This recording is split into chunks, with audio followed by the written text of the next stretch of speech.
Oke, jelas ya? Kayak turun-turun ya. Oke. Bismillahirrahmanirrahim. Assalamualaikum warahmatullahi wabarakatuh. 10.6 sehat semuanya. Sebelum kita mulai, siapa yang mau mimpin doa dulu? Ya, oke, silakan Kania. Sebelum kita mulai pelajaran pada hari ini, alangkah baiknya kita berdoa menurut kepercayaan dan agamanya masing-masing. Berdoa mulai. Bismillah.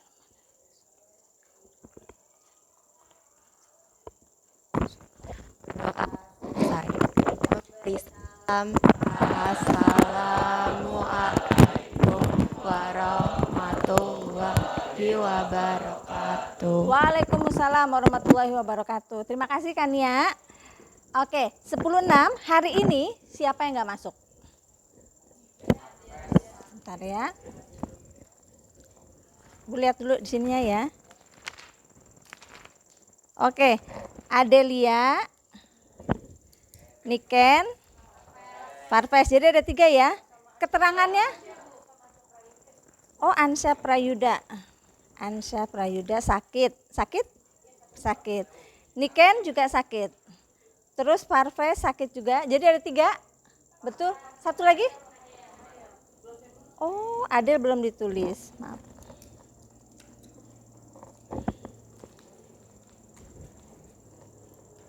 Adel, oke. Kita lanjut ya. Mudah-mudahan yang sakit segera sembuh ya. Terus kalau hari ini kita akan melanjutkan pelajaran kita yang lalu.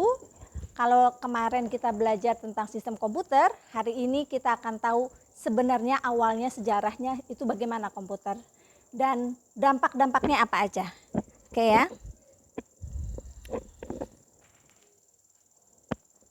Oke. Ya. Ya.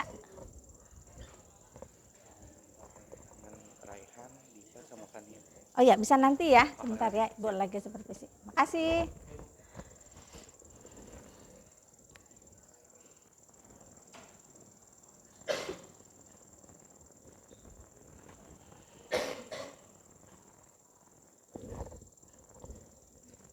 Kenapa ini?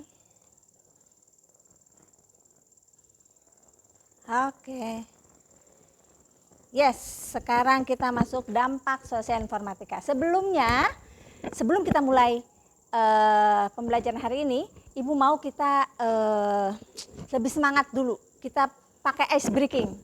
Nah, ice breaking kali ini Ibu mau ice breaking, mungkin kalian pernah, yaitu tentang angin, supaya kita lebih gerak. Oke, siapa yang mau mimpin? Ada yang mau mimpin? Oh ya, oke, silakan Alisa. Silakan berdiri semuanya. Kita mulai. Tahu ya, semangat. Angin, kalau kita kena angin, terbang. Oh ya, kalau kita kena angin dari kiri, biasanya kita akan condong ke kanan. Kalau kita kena angin dari kanan, kita akan ke maka begitu gerakannya. Kalau kita kena angin dari depan, kita akan ke belakang. Kalau ke belakang, itu akan ke depan. Terus, Ibu buka aja ya. Kalau ada yang kalian teriakan ketika angin. Nah, sebentar. Nah, senam angin dulu kita ya. Nah, kalau angin ribut, kita angkat tangan ke depan sambil berkata, oke. Kalau angin topan, kita wih. Kalau ribut ke depan apa ke belakang? Oke, siap. Ayo, Alisa, silakan. Jika saya ucap angin datang dari kiri, Ya, kita ke kanan ya. Siap ya. Jadi ntar Alisa tinggal kiri, kanan gitu aja ya. Oke, siap. Ibu juga ikutan. Yuk. 1, 2, 3, angin datang dari kiri. Belum. Oke, ulangi lagi. Siap. 1, 2, 3. Angin datang dari kanan. Angin datang dari depan. Depan. bagian apa? Oke, kalau ke belakang?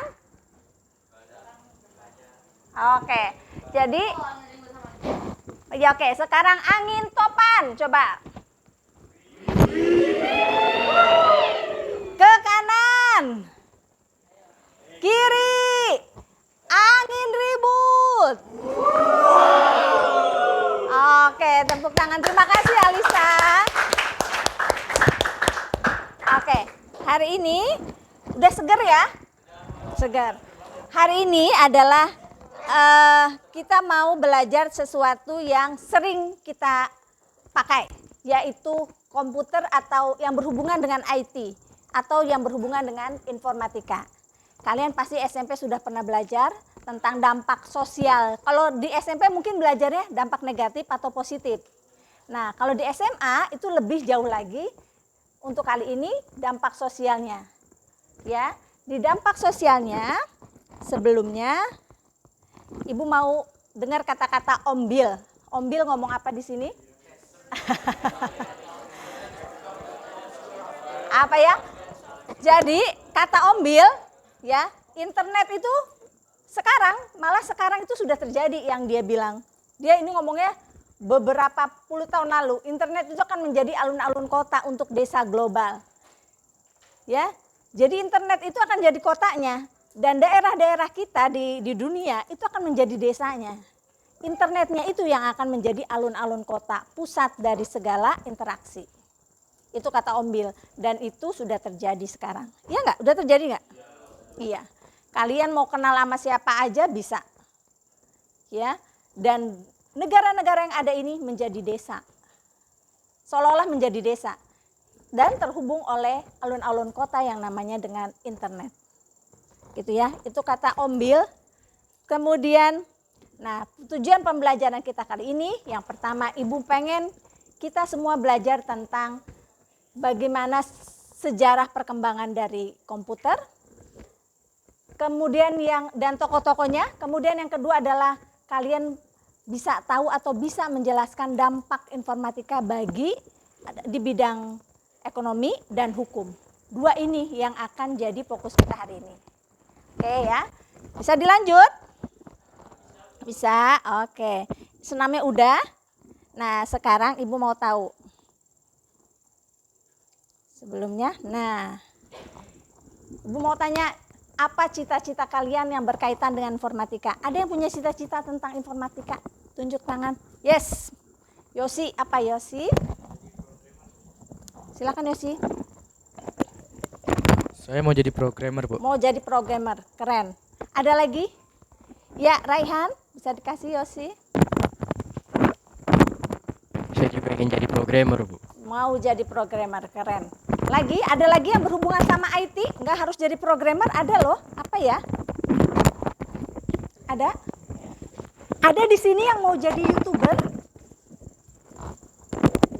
Itu berhubungan juga sama internet.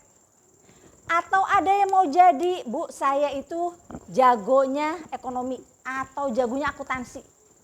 Berhubungan sama informatikanya ada nggak? Ada. Ya, jadi semua bidang sekarang itu sudah terkait sama informatika.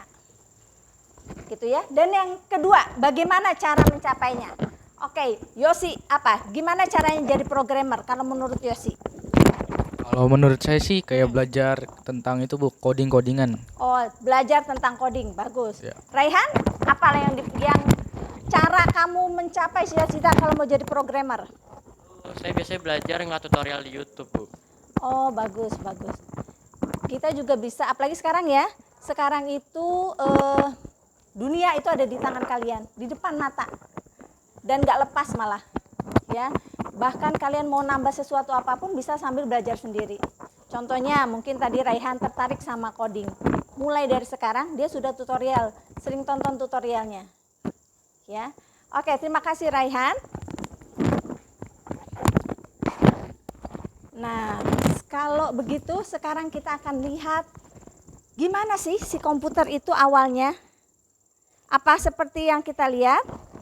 Sebentar.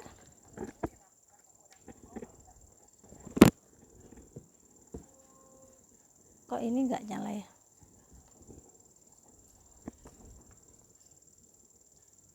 Sebentar.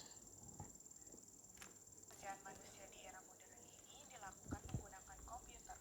Pada awalnya, komputer hanya sebagai sarana penunjang pekerjaan. Nah, sekarang komputer menjadi suatu kebutuhan yang wajib dimiliki oleh masyarakat. Bagaimanakah sejarah tentang komputer? Ya, kita tonton dulu ya. Nah, ini Ibu ambil dari Aneka Belajar. Kalian juga bisa masuk ke YouTube-nya ini. Aneka Belajar. Pada video kali ini kita akan membahas tentang sejarah singkat perkembangan komputer. Sebelum kita lanjut ke pembahasan, untuk mendukung channel ini agar lebih Oke. Hai, apa kabar semuanya? Salam sejahtera untuk kita semua. We meet again in Aneka Belajar. Pada video kali ini kita akan membahas tentang sejarah singkat perkembangan komputer. Sebelum kita lanjut ke pembahasan, untuk mendukung channel ini agar lebih berkembang, Silakan kalian tonton. Kalau ada hal-hal yang penting kalian perlu catat, silakan dicatat. Atau boleh juga, Bu, boleh nggak di videoin lagi? Boleh. Kalian mudahnya apa? Kalau nanti bisa diulang. Dan nggak usah khawatir, nanti presentasi ini juga nanti Ibu bagikan. Gitu ya. Cuma hal-hal yang kalian harus tahu penting, silahkan kalau perlu dicatat. Siap ya? Tekan tombol subscribe dan aktifkan notifikasinya di bawah ini agar tidak ketinggalan video-video terbaru lainnya. Awal pertama kalinya komputer diciptakan ada pada tahun 1822 oleh seorang ahli matematika Charles Babbage. Dia menciptakan alat yang dapat menghitung sebuah tabel matematika sekitar tahun 1833. Mesin itu dinamakan analytical machine. Sejak saat itu, alat itu dikenal sebagai digital purpose computer. Berkat alat ciptaan Charles Babbage, banyak orang yang terbantu terutama untuk aktivitas yang berhubungan dengan komputer. Iya. Itu Charles Babbage dijuluki sebagai bapak komputer. Kemudian pada tahun 1937, Profesor Howard Alton dari Harvard University mencoba memberikan masukan agar komputer dapat melakukan tugas secara mekanik. Berkat perusahaan IBM, perangkat komputer dapat dibuat secara elektronik, sehingga komputer tersebut diberi nama Harrod Tendai One Calculator. Pengontrol berurutan otomatis atau bisa disebut juga ICC sekitar tahun 1944. Secara garis besar, perkembangan komputer terbagi dalam 5 generasi. Generasi pertama dimulai ketika komputer digunakan dalam akademi dan militer, seperti komputer Atanasoff Berry, dibuat pada tahun 1937 untuk menyelesaikan sistem persamaan linear, dan komputer Colossus untuk memecahkan kode rahasia Jerman Nazi. Kemudian, ENIAC yang dibangun pada tahun 1946 menjadi komputer pertama untuk tujuan umum. Coba perhatikan, komputer sebesar itu. Lebih besar lagi, jadi sampai hampir seruangan ini, itu ENIAC itu sebesar itu. Ya, jadi komputer itu seruangan ini, mungkin lebih gede sedikit. Nah, ini potongannya ya. Ketika komputernya dinyalakan, untuk pertama kali, Philadelphia mengalami mati listrik. Kemudian generasi ini menggunakan tabung vakum untuk... Nah, jadi komputer pertama bikin mati listrik satu Philadelphia. Philadelphia itu satu negara, bagian negara di Amerika. Jadi untuk nyetelnya komputer itu, tenaga wattnya itu sampai bisa mematikan satu wilayah pertama kali. Karena nyalainnya, kalau mungkin kita sekarang ada power supply dan lain-lain, kalau dulu itu langsung semua alat yang dihubungkan terus masuk ke stop kontak. Begitu dinyalakan pertama kali itu bisa mematikan satu Philadelphia. Jadi kebayang ya besarnya seperti apa. Nah, dan ukuran ini ada tabung ini. Generasi kedua dimulai ketika transistor menggantikan tabung vakum. Nah, Univac diperkenalkan ke publik tahun 1951. ini nama komputernya, Univac. Komersial. Kemudian pada tahun 1953 IBM memulai bisnis komputernya dengan merilis IBM 650 dan IBM 700. Berbagai bahasa pemrograman mulai dikembangkan dan komputer mulai memiliki memori dan sistem operasi. Generasi ketiga dimulai ketika teknologi transistor meningkat menjadi sirkuit terpadu. Komputer mini adalah inovasi yang signifikan dalam generasi ini dan mempengaruhi generasi komputer selanjutnya. NASA menggunakan komputer generasi ini untuk melancarkan program Apollo. Seperti komputer bimbingan Apollo untuk mempermudah kendali Apollo Command atau Service Module, Digital Equipment Corporation menjadi perusahaan komputer nomor 2 di belakang IBM dengan komputer PDP dan faxnya. Komputer ini membawa ke perkembangan sistem operasi yang berpengaruh Unix. Generasi keempat dimulai pada dasawarsa 1970-an ketika penemuan MOSFET dan integrasi berskala besar selanjutnya membawa ke pengembangan mikroprosesor di awal 1970-an. Komputer pribadi yang semakin kecil berkat mikroprosesor mulai berkembang, dimulai dari komputer rumahan dan komputer meja. Teknologi selanjutnya adalah laptop dan ponsel cerdas yang sangat fenomenal, membawa berbagai perusahaan teknologi ke dalam perang paten atas ponsel cerdas. Komputer generasi kelima. Pada generasi kelima ini, perkembangan komputer terus mengalami kemajuan yang cukup pesat. Pada generasi ini mulai dikembangkan teknologi layar sentuh, teknologi komputer yang lebih mini lagi pada sebuah smartphone.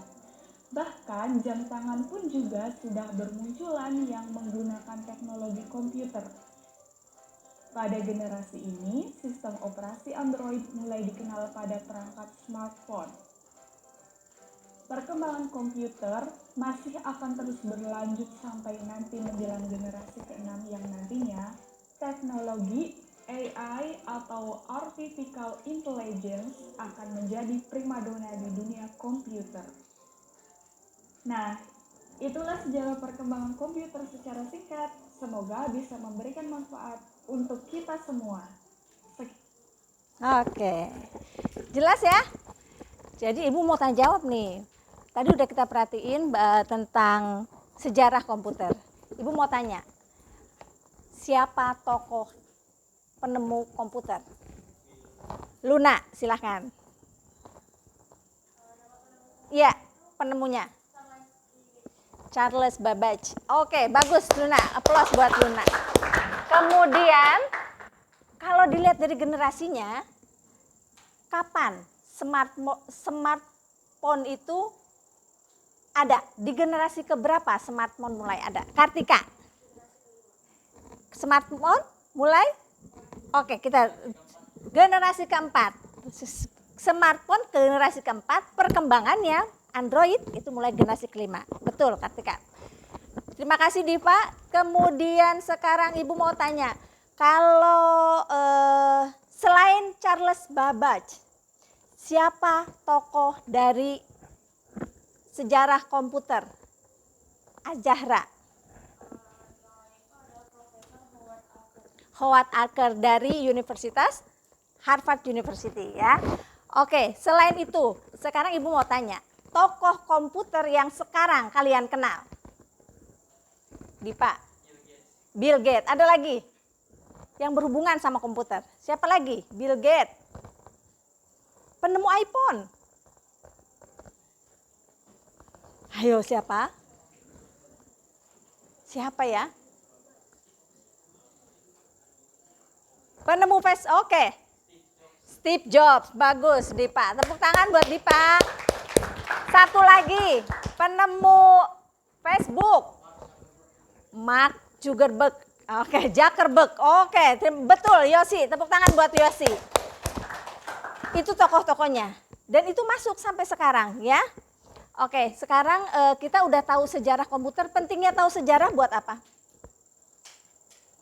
Sejarah buat apa? kita tahu asal mulanya itu komputer misalnya tadi itu besar. Terus berkembang dan berkembang.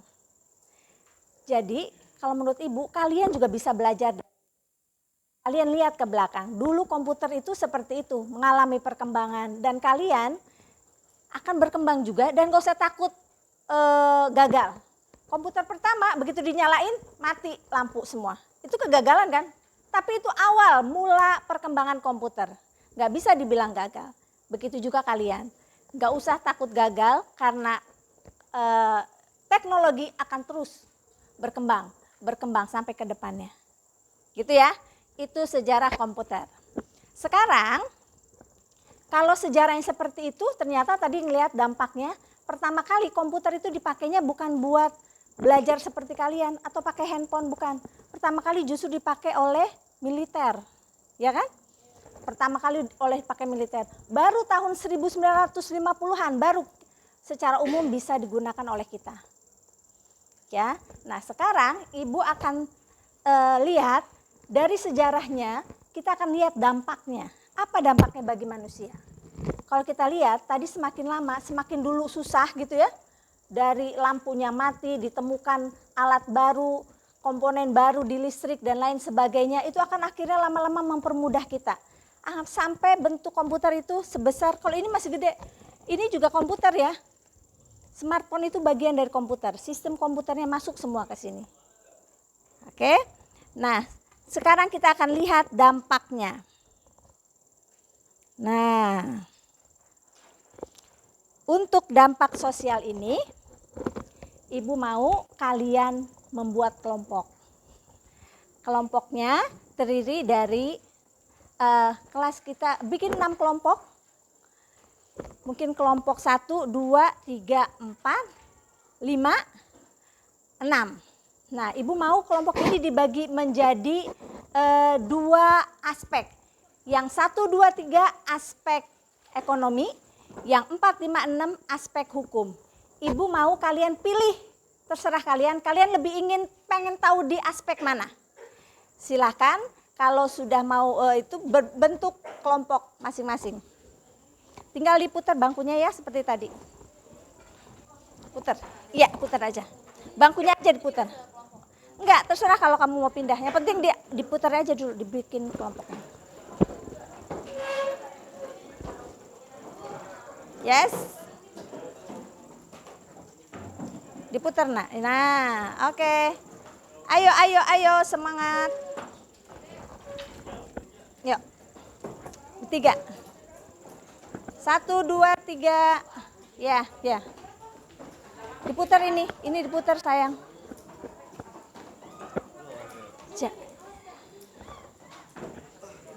Itu Adam dibantu temannya. Oke.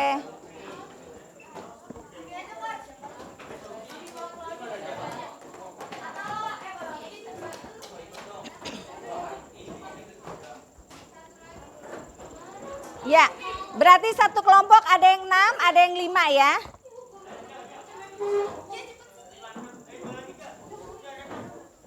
Oke. Ini berapa? 5? 6, oke. Ya, silakan. Dipa di mana? Oh, ekonomi. Oke.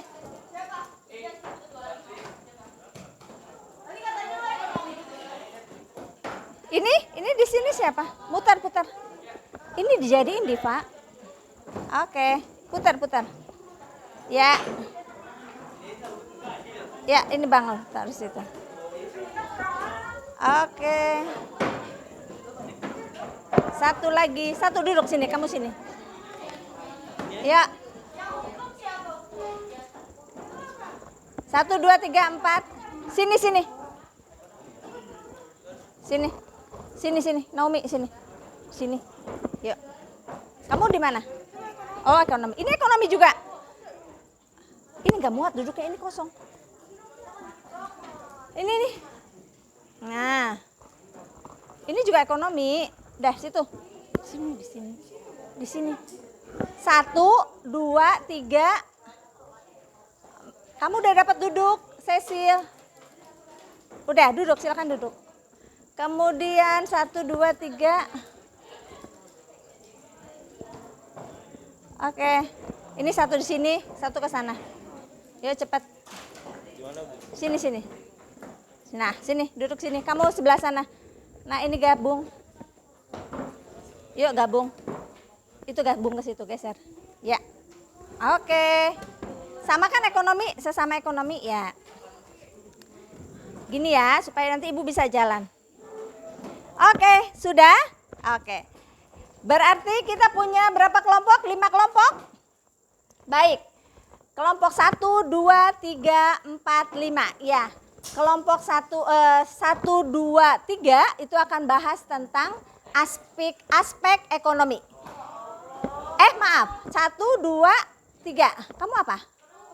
Oh, hukum. Oke, 1 ekonomi, 1, 2. 3, kamu kelompok apa? Hukum. Belakang? Oh, hukum. Oke, berarti ekonomi 2. Siap. Ibu akan bagikan, dengerin, Ibu akan bagikan kasusnya. Ya, yang Ibu minta adalah kalian bahas kasus ini berdasarkan yang kalian tahu dan kalian silahkan mau searching. Ya, ini kasus ekonomi. Ini ekonomi ya? Oke. Kasus ekonomi 2. Ya. Kasus ekonomi. Ya, kasus ekonomi 3. Kemudian hukum. Dan yang terakhir kelompok 5. Silakan. Oh, maaf. Ini nih, ya, sip. Dilihat kasusnya. Ibu kasih waktu berapa menit kita bisa menyelesaikan? 10 bisa ya? Kan ini cuma satu kasus ya. Bisa 10 menit? Oke. Silakan 10 menit? 15. 15. Oke. 15 menit. Silakan diskusikan. Kemudian kalian dipersilahkan untuk cari sumber belajarnya, di buku juga ada. Di internet silakan.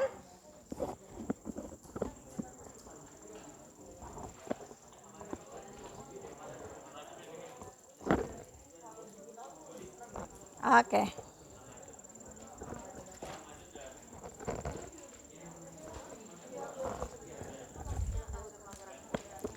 Ditulis kalau apa yang kita itu ini ditulis.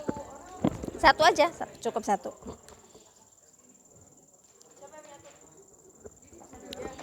Oke. Di bukunya aja, di buku TIK-nya. Ya, langsung. Ini ekonomi. Oke, kasus berapa? Kasus 2. Oke. Udah. Nah, iya. Gimana?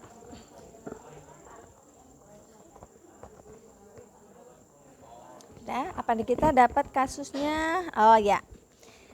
Perangkat lunak legal dan ilegal.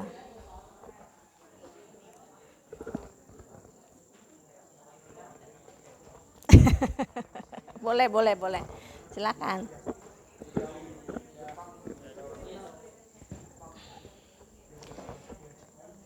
Kasus 3, oke. Apa kasus 3? Oh iya, just tip. Sah nggak? Sah, ya udah sah. Nah, karena melewati bea cukai, kalau dia melewati bea cukai sah, atau masuk ke Indonesia bea cukai. ayo, dilihat dari itunya. Kalian boleh tambahin sumbernya. Just tip dilihat dari hukum, legal atau tidak. Legal nggak? Apakah jumlah yang dititipkan atau apa berpengaruh nggak terhadap legal atau enggaknya? Nah itu juga, itu mungkin dilihat. Kalian cari aspek hukumnya dari just tip. Yes. Di buku aja. Yes.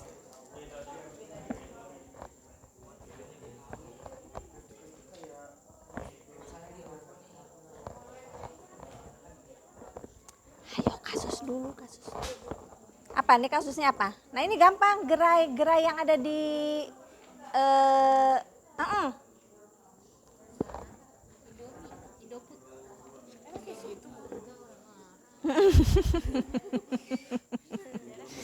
Nama perusahaan, contohnya apa?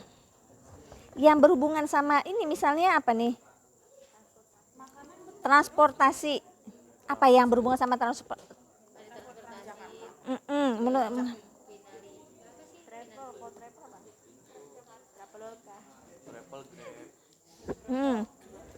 Traveloka, misal kayak gitu-gitu tuh transportasi. Atau Grab juga nggak apa-apa kan? Ya boleh, apa aja. Misalnya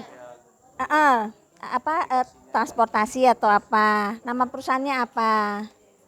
Nah, nama deskripsi layanan utamanya apa. Tiga apa? Tapi yang berbeda itu ya, yang berbeda layanan. Misalnya tadi udah tuh transportasi. Nah gitu, kesehatan apa? Udah tambahin. Yes, tulis. Mau tulis itu boleh.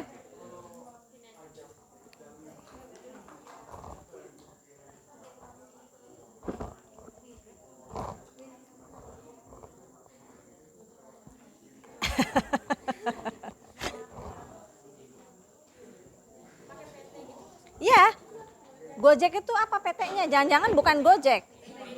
PT Gojek Indonesia bener nggak? Ayo coba dilihat dulu, divalidasi. Oke, berarti itu termasuk nama apa? Nama PT-nya, nama perusahaan. Sekarang daftar layanannya.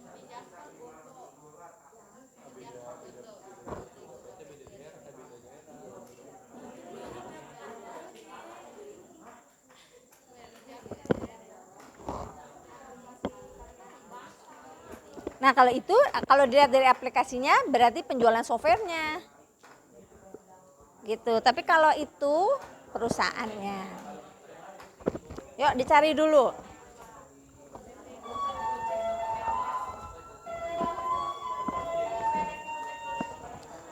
Ya.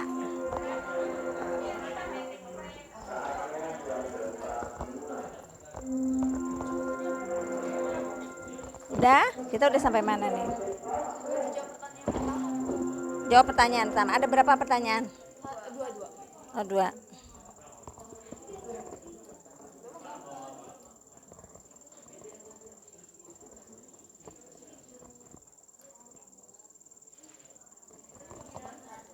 Ya itu udah, yang pertama udah?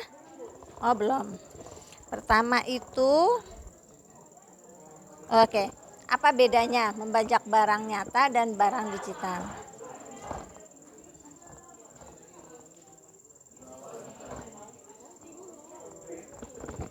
Yes. Ya, nggak usah. Atau mau di sini nggak apa-apa deh kalau mau nulis di sini. Kalau udah di situ nggak apa-apa. Di situ boleh. Tapi kan susah nggak bacanya. Di sini aja. Kalau bisa ditulis dulu. Kamu dapat kasus 1. Itu terus jawabannya apa?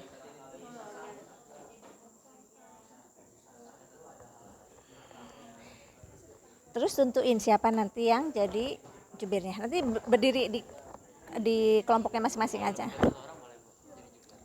Boleh silakan. Pertanyaannya ada 2, ada berapa pertanyaan? Oh 1, nggak apa-apa. Kalau ditambahin.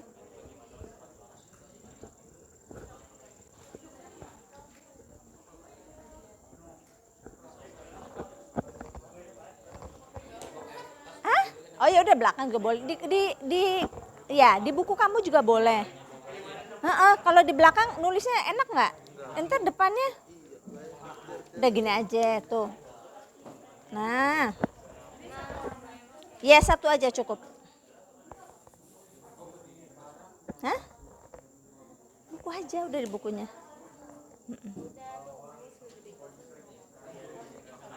Gak usah sayang, nama perusahaan, daftar layanan, sama apa itu? Deskripsi. Kalau Gojek, daftar layanan utamanya apa? Itu, transportasi. Oke.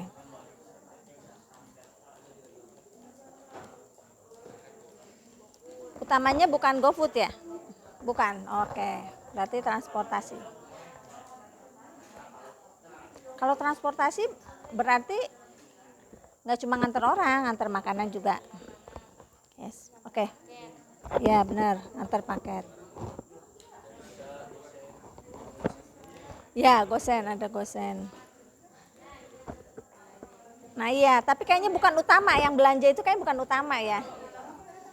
Yes. Daftar layanannya itu transportasi. Daftar layanan tadi disebutin. Ada apa aja tadi? Ada Gomart, ada itu daftar layanannya.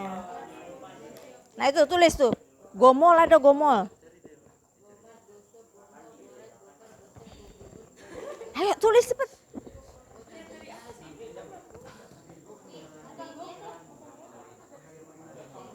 Dari GoFood.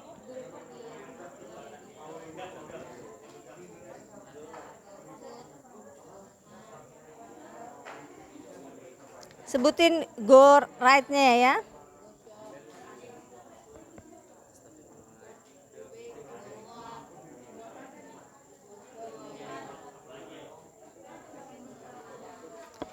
Nah, teman yang lain cari yang lainnya. Jangan satu ke Google semua, nanti nulisnya lama.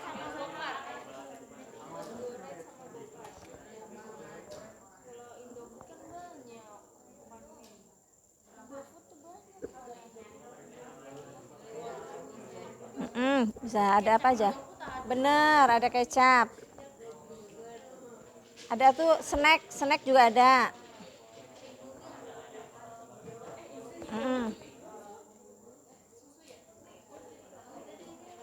Apa Ibu?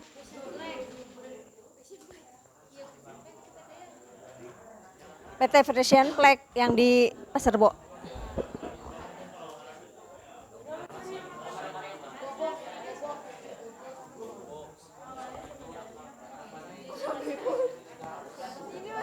Udah cukup.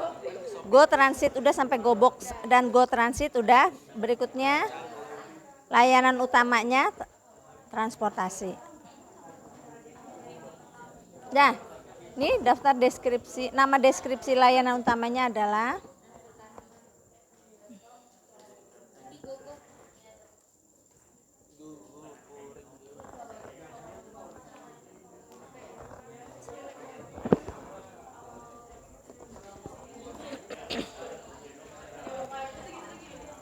Oke, tinggal 5 menit lagi ya. Iya. 5 minutes again. Oke, siap berarti ya. Tentuin siapa yang nanti yang membaca.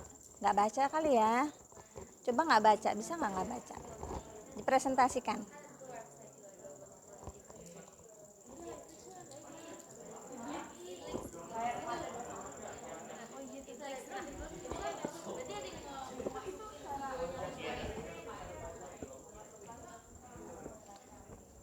Ya, kelompok kasus 2 udah? Oke.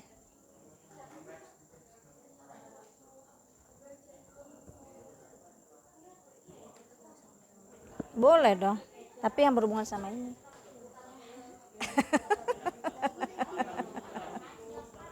Tapi ini nggak ada kesulitan kan? Apa?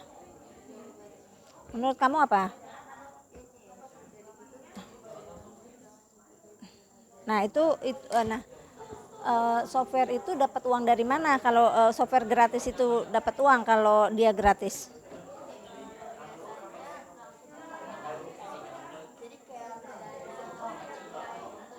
Nah kalau aplikasi gratis lainnya kayak WhatsApp itu kan gratis. Nah dia dapat uangnya dari mana? Dari mana? Pengunduh kan gratis.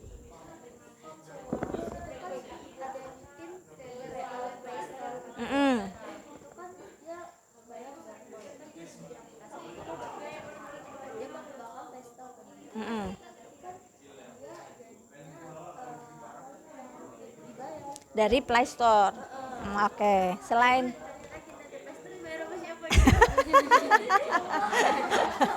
Enggak, jadi ibu mau tahu. Jadi Play Store itu membiayai masukannya dari WhatsApp. Oke. Ya boleh kalau emang itu hasil diskusinya.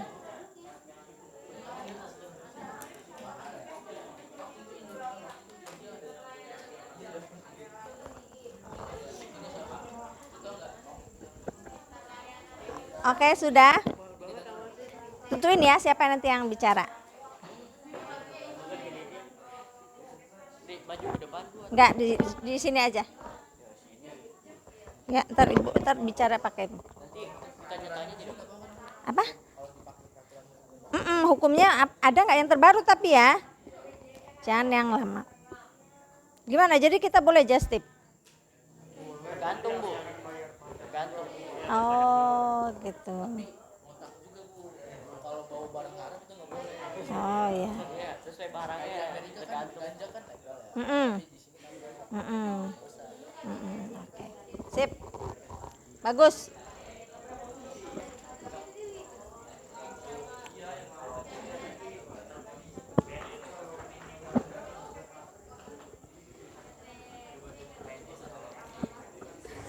Oke, siap. Apa lagi? Yang kedua. Cukup.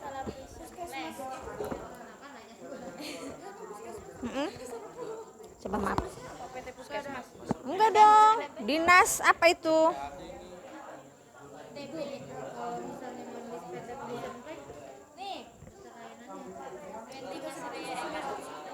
Enggak, bentuk susu, pertama susu. Apalagi dia produknya? Siapa? Susu bubuk, snack. Enggak ada. Oh, kenapa nggak buat ya? Ya udah, ya daftar layanannya. Daftar layanan itu produk dia Bu. Dia melayani apa aja? Susu cair, susu bubuk, susu ibu dan balita, disko ya semua. Susu kental manis ya.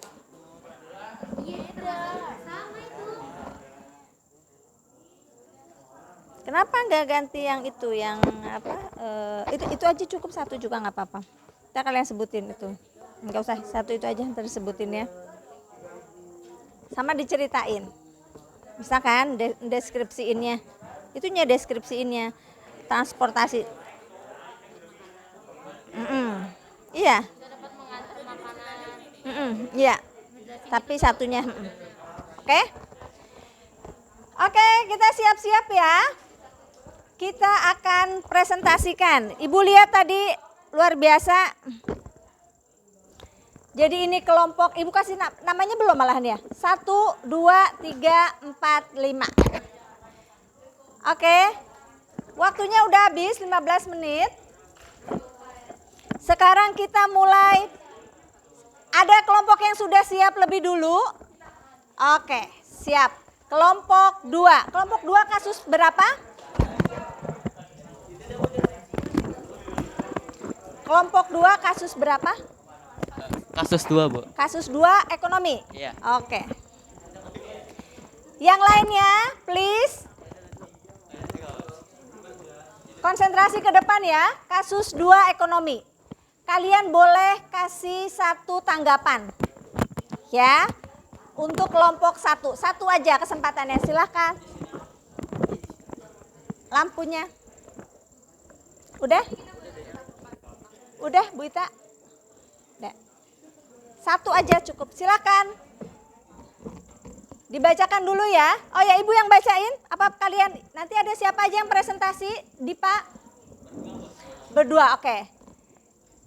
Tolong diperhatikan kasus 2. Silakan Dipa dan Naomi. Membacakan dulu. Ya, boleh. Kasus kedua ekonomi. Generasi muda zaman sekarang makin sedikit membaca koran. Di zaman dulu, setiap pagi orang menanti kedatangan pengantar yang membawa koran ke rumah atau membeli koran yang ditawarkan di perempatan jalan. Beberapa koran sudah beralih ke koran digital, dan selain tetap menjual koran dalam media cetak, mereka membuka situs internet, menyediakan layanan berita berbayar, dan juga ada yang secara gratis. Menurut kami, bagaimana masa depan koran dan profesi pengantar koran tersebut? Ya, silakan. Bagaimana masa depan koran akan disampaikan oleh Naomi. Ya. Ya, perkenalkan nama saya Nami Putri Kirani, membahas kasus 2 ekonomi. Bagaimana masa depan koran? Menurut kelompok kami, masa depan koran akan berubah menjadi koran digital. Karena seperti kata Bill Gates tadi, alun-alun kota itu adalah internet. Nah, pasti makin maju dong negara kita, dan sekarang juga kita lihat tuh jarang banget ada koran di sekitar kita kan. Jadi kita bisa nyari koran itu lewat internet, kayak misalnya website, artikel, atau jurnal kampus juga bisa. Jadi menurut saya koran itu mungkin di masa depan tetap ada, tapi sudah jarang. Mungkin kalian bisa nyari di kios-kios, Gramedia, atau di pinggir jalan juga ada. Nah, Oke. untuk profesi pengantar koran akan dijawab oleh Diva. Ya, silakan. Di sini saya Bagaimana nasib pengantar koran profesinya di masa depan? Di sini saya akan menambahkan Naomi. Jadi ketika gadget berkembang dan media online bisa diakses via gadget, itu adalah awal kejatuhan media cetak. Kalau dilihat dari statistik di artikel yang saya baca, pada tahun 2017 televisi menjadi tontonan yang paling sering ditonton oleh rakyat Indonesia. Betul.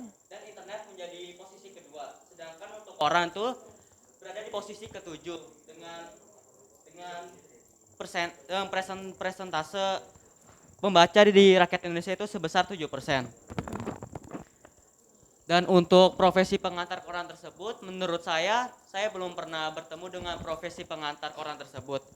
Jadi menurut kelompok kami, profesi pengantar koran itu sudah tergantikan, bahkan saya belum pernah melihatnya dan jarang sekali. Karena koran udah berubah menjadi media digital, maka dengan itu profesi pengantar koran sudah tersingkirkan dan profesi tersebut tidak menjanjikan di zaman sekarang. Oke, terima kasih. Beli plus dulu buat kelompok 2. Terima kasih. Oke, silakan, ada yang mau menanggapi? Cukup. Jadi, maaf ya. Jadi profesi pengantar koran itu sama sekarang hilang. Mungkin masih ada. Sekarang sudah jarang. Sama seperti dulu dimulainya e-tol. Maka penjaga pintu tol sekarang profesinya nggak ada. Ya, itu salah satu profesi yang akan hilang di masa yang akan datang, gitu ya. Tapi insya Allah akan tergantikan dengan yang lain, akan terbuka lagi. Baik, sekarang kelompok berikutnya yang mau presentasi, ada yang mau langsung? Siap, kelompok 1 silahkan. Ya. Kelompok 1 kasus berapa? Kasus 1 ya? Iya. Iya, itu udah nyala. Iya, Bu Ita.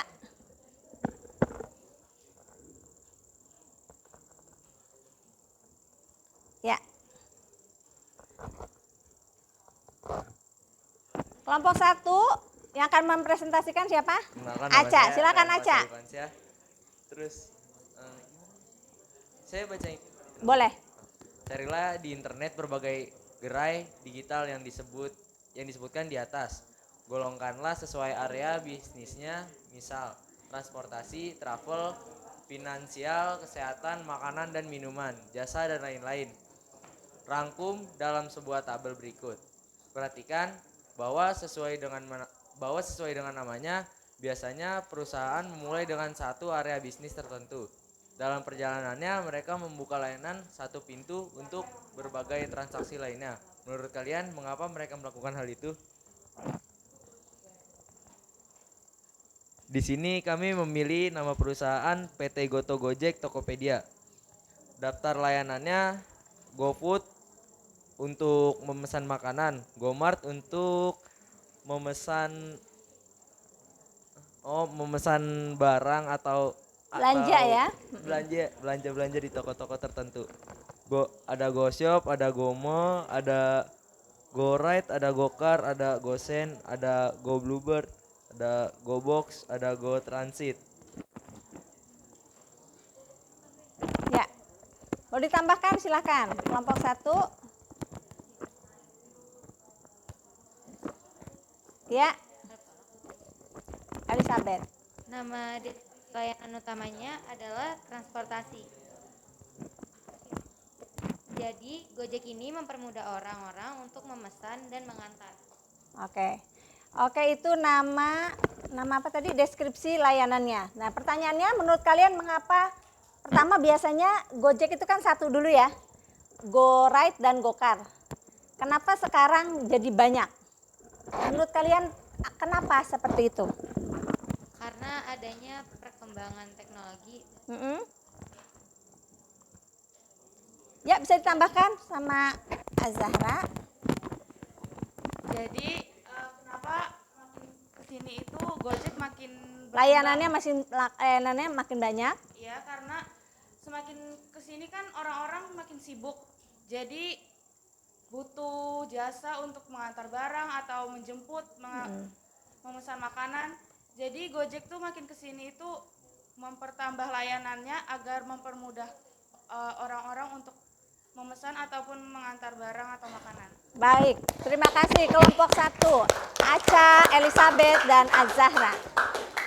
Oke, ini satu perusahaan dari tadi cuma mengantar orang sampai akhirnya buka supermarket. Gomart itu kayak supermarket. Dia nggak punya supermarketnya, tapi dia bisa bikin network antar supermarket. Berikutnya kelompok mana? Siap, kelompoknya Faik.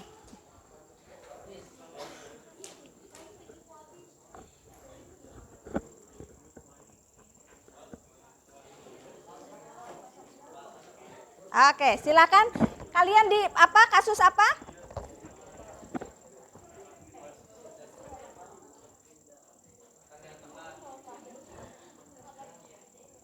Kasus apa?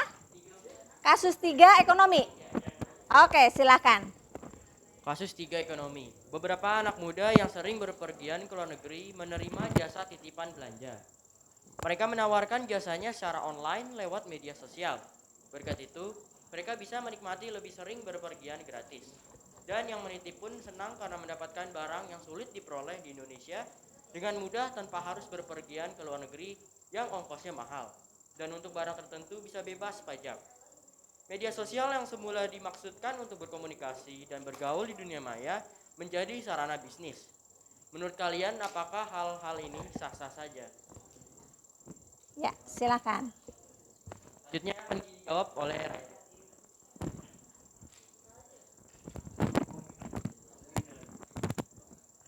Menurut kelompok kami, jasa titip barang sah dan juga bisa tidak sah. Karena kalau kita membayar pajak, maka jasa titip barang tersebut akan dilegalkan. Tetapi jika kita tidak membayar pajak, maka jasa titip barang tersebut dilegalkan karena termasuk ke dalam aktivitas kriminal penyelundupan barang. Bisa saja barang-barang yang tidak dilegalkan di negara tersebut akan tersebar luas. Dan selanjutnya akan dibacakan oleh Faik. Oke, silakan ditambahkan oleh Faik. Dan kami juga search dari internet, kami mendapatkan informasi bahwa dilansir dari website resmi Bea Cukai, ketentuan bahwa barang-barang dari luar negeri telah diatur dalam peraturan Menteri Keuangan, yaitu PMK nomor 203 PMK 4 2017 tentang impor barang yang dibawa oleh penumpang awak sarana pengangkut pelintas batas dan barang kiriman. Regulasi ini menggantikan ketentuan yang sebelumnya diatur dalam PMK nomor 188 PMK 4 2010. Oke. Jadi just tip boleh dan tidak boleh. Jadi ada yang dibolehkan, ya gitu ya. Ada yang diatur oleh undang, harus bayar pajak. Yang penting bayar pajaknya ya. Oke, terima kasih kelompok 4. Oh, tambahan lagi. Oh, luar biasa, akan ditambahkan lagi. Silahkan, Kalau Raja. misalnya kalian mau menggunakan jasa titip, Nah, ada tipsnya. beberapa platform jasa titip yang legal, yaitu misalnya kalian mau beli barang dari Jepang ke titip Jepang, kalau ke Amerika menggunakan Just Tip Amerika. Oh, ada itunya ya? Iya. Oh, gitu. Oke, terima kasih Raja, infonya penting ya. Oke, kita lanjut. Oh, kelompok ini sudah menunjuk, sudah mengacungkan tangan. Aduh, maaf, itu udah duluan. Silakan kelompoknya Kania dan kawan-kawan. Silakan Siti. Ya. Kalian kasus? Kasus 1 hukum. Oke. Assalamualaikum warahmatullahi wabarakatuh. Waalaikumsalam warahmatullahi wabarakatuh. Sebelumnya perkenalkan, nama saya Kania Tahara dan saya akan menjawab pertanyaan di kasus 1 hukum. Di dunia nyata banyak barang bermerek yang mahal harganya ditiru, seperti tas, koper, baju dan sebagainya. Pembuat barang palsu mencantumkan merek yang sama pada barang yang diproduksinya. Hal ini juga terjadi pada perangkat lunak atau produk dalam bentuk digital lainnya, yang secara populer bisa disebut perangkat lunak atau video atau buku bajakan. Menurut kalian, apa bedanya membajak barang nyata dan barang digital? Menurut kami, pembajakan barang digital dan barang nyata jelas berbeda. Karena pembajakan barang digital adalah barang yang tidak berwujud serta hanya dalam bentuk digital. Sedangkan pembajakan barang nyata berupa barang yang bisa disentuh atau bisa disentuh secara fisik. Kami juga akan menambahkan contoh pembajakan barang digital. Yang pertama ada mengunduh video secara ilegal, merekam film di bioskop secara diam-diam, menyebar film di bioskop ke situs legal. Kami juga akan menambahkan contoh pembajakan barang nyata. Pembajakan barang nyata ada pembajakan atau penjiplakan buku, penjiplakan barang bermerek, serta melakukan plagiat karya orang lain. Lalu pertanyaan tentang apakah tindakan pembajakan itu boleh dilakukan akan dijawab oleh kakak.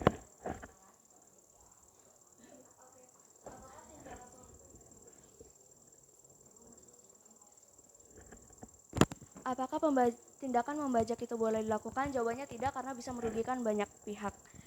Selain itu, terdapat hukum yang menjerat terkait tindakan pembajakan. Yang pertama itu pasal 59 huruf E, ayat 1 huruf E, Undang-Undang Nomor 28 Tahun 2014. Selain itu ada pasal 40 huruf S, ayat 1, Undang-Undang Nomor 28 Tahun 2014.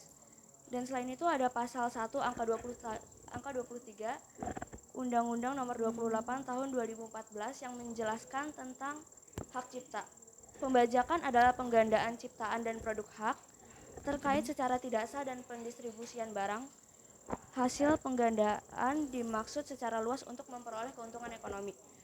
Sedangkan mengenai peraturan sanksi terhadap penggunaan karya program komputer terdapat pada pasal 112 dan 113 Undang-Undang Nomor 28 Tahun 2014 mengenai hak ekonomi pencipta karya. Baik, terima kasih kelompok 3. Jadi bedanya ya jelas beda antara barang digital dengan barang nyata. Bentuknya, tapi pembajakannya tetap sama. Tidak boleh dibajak. Oke, kelompok terakhir, silakan kelompok nyata. Ibu minta tolong. Pak, maaf. Ya, silakan. Assalamualaikum warahmatullahi wabarakatuh. Waalaikumsalam warahmatullahi wabarakatuh. Saya dari kelompok 5 akan menjawab kasus 2 hukum. Banyak perangkat lunak disediakan untuk dapat dipakai secara legal dan gratis. Tentu kalian sudah menikmati beberapa perangkat lunak semacam itu. Dari aspek ekonomi, perangkat lunak butuhkan biaya. Menurut kalian, bagaimana perusahaan pengembang perangkat lunak bisa hidup? Lunak bisa hidup karena pengembang dapat hidup dengan support dari lunak. Biasanya transfer berupa uang digital seperti dari GoPay atau e-wallet. Bisa dari penayangan iklan pada software yang mereka buat. Proses pengembangan perangkat lunak bisa berupa analisis dan definisi kebutuhan, perancangan sistem dan perangkat lunak, implementasi dan pengujian unit, integrasi dan pengujian sistem, operasi dan pemelihara yaitu mengoperasikan program di lingkungannya dan melakukan pemeliharaan. Baik, ditambahkan? Ya, oke. Lanjut. Jadi gini ya teman-teman contohnya. Kan itu tadi bagaimana perusahaan mengembangkan perangkat lunak bisa hidup. Nah, perangkat lunak ini ada jenisnya. Salah satunya ada perangkat lunak jenis aplikasi. Nah, kita ambil aja contoh dari WhatsApp ya. WhatsApp itu kan berada di Play Store ya. Nah, itu kan semakin banyak pengguna atau pengunduh yang menggunakan WhatsApp, otomatis yang menciptakan WhatsApp itu mendapat pendapatan dong. Nah, itu adalah salah satu dari pengembangan perangkat lunak. Nah, gitu. Nah, terus gimana sih caranya biar bisa kedaftar kayak gitu? Itu tuh WhatsApp bisa terdaftar itu karena mereka mereka tuh bikin perjanjian supaya ini di sini ada undang-undang perangkat lunak, yaitu tercantum pada pasal 40 Undang-Undang 20 tahun 2018 tentang hak cipta, karena merupakan bentuk fisik dari ide atau gagasan isi pencipta dan bersifat orisinal yang mana melahirkan hak eksklusif dan hak kebendaan bendaan gitu. Jadi mereka bisa mengembangkan dengan cara tadi dari penggunanya. Jadi semakin banyak penggunanya, semakin juga berkembang perusahaan tersebut atau perangkat lunak tersebut gitu. Oke. Sekian dari saya. Terima kasih. Ya, terima kasih kelompok 5. Luar biasa hari ini ya. Jadi kalau tambah ada kasus, tambah kita lebih paham lagi. Iya enggak? Iya, oke. Dari kasus-kasus tersebut, kalian bisa ambil pelajaran. Ya. Nah, ini tadi pembahasannya. Sekarang Ibu mau kalian refleksi. Nah, refleksi lemesin gitu. Nah, di refleksi ini kalian silahkan pilih. Kalian mau merefleksikan apa? Apakah ada hal baru yang kalian dapat dari diskusi dan tayangan kita hari ini? Atau silahkan diungkapkan. Siapa yang mau memberikan refleksi untuk pembelajaran kita hari ini? Siapa? Ya, Azahra. Ya, silahkan.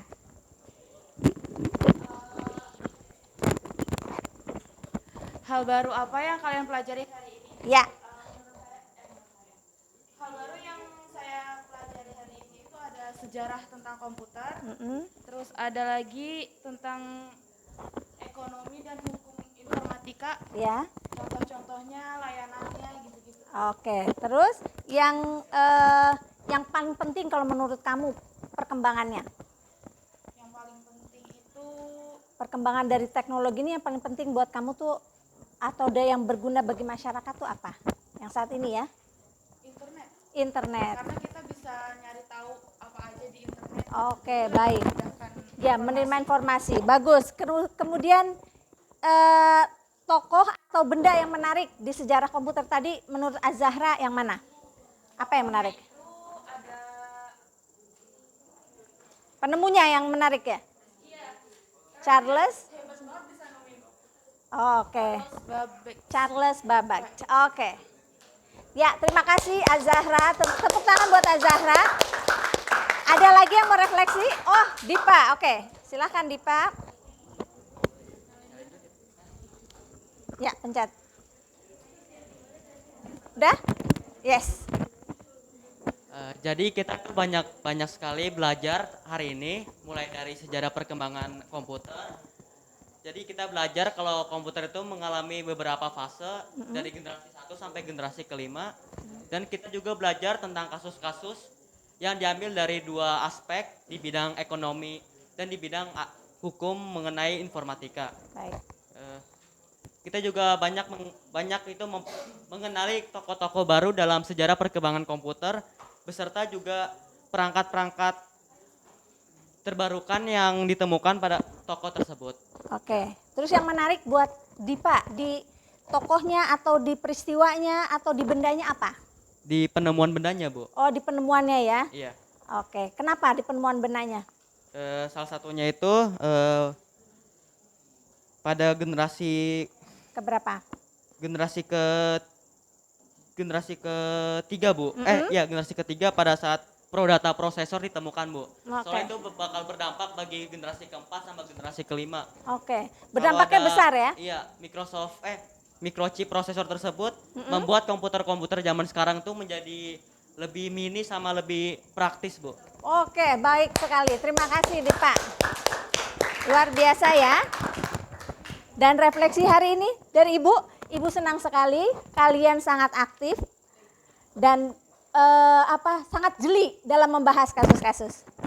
Oke, terima kasih Ibu ucapkan hari ini dan kalian Ibu mau minggu depan ya. Minggu depan Ibu mau dari tiap kelompok kalian siapkan hasil dari diskusi ini dan ditambah dengan aspek tadi, aspek ekonomi misalnya. Tadi yang megang kasus ekonomi ditambahkan apa aja yang terjadi di aspek ekonomi. Kalian buat presentasinya terserah mau dipresentasikan boleh, berupa presentasi PPT boleh, divideoin boleh, di TikTokin juga boleh. Boleh. Jadi sambil TikTokan gitu boleh. Atau ada Bu, saya voice, saya senengnya suara aja Bu, boleh. Pakai voice. Wah, boleh, tapi semua kelompok, jadi satu kelompok. Atau kayak seperti berita di radio atau di TV, itu silahkan. Formatnya terserah kalian, mana yang menurut kalian lebih baik dan cocok buat kalian. Gitu ya. Jadi hasil diskusi ini nanti kalau sudah jadi Ibu minta link dari kalian. Misalnya Bu, saya udah taruh di YouTube saya. Oke, boleh di TikTok saya, tinggal kalian kirimkan linknya ke Ibu. Penilaiannya yang penting apa yang kita bicarakan hari ini semua dimuat, ditampilkan secara menarik menurut kalian. Oke, cukup jelas? Ada pertanyaan lagi untuk hari ini? Cukup ya? Oke, kalau sudah, Ibu minta salah satu orang lagi untuk memimpin doa. Ya, silahkan Aca. Sebentar.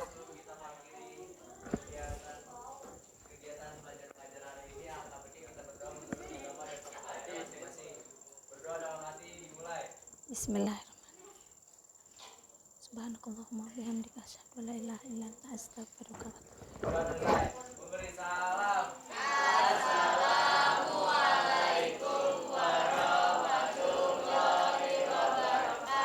Waalaikumsalam warahmatullahi wabarakatuh. Tepuk tangan buat semuanya. Terima kasih.